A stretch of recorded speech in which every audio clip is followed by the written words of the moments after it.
Hey guys, welcome back to the channel. In this tech tutorial video, we're going to reveal to you how you can put an image in your text documents on LibreOffice Writer behind the text.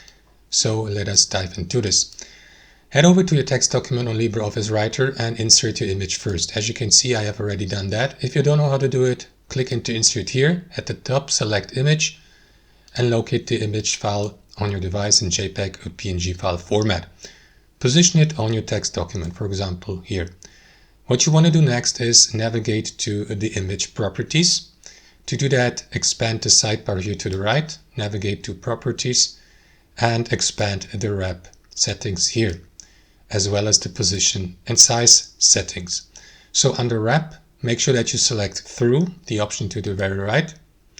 And here under position and size, select the arrange for the image to put it into the back. So don't click into bring to front, but select send to back, and that is going to position it at the very end of the hierarchy here and make the text basically stay in the foreground.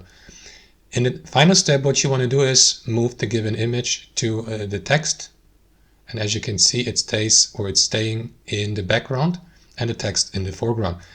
You can increase that effect by adjusting the transparency of the image. To do that, navigate to the image property again and enter a transparency here. Like for example, let's go with 60%, press enter, and that is going to make the image transparency look like this. So it's almost like a watermark in the background. That's how it works, guys. Thanks for watching. Hope you enjoyed it, got some value from it, and we'll catch you later.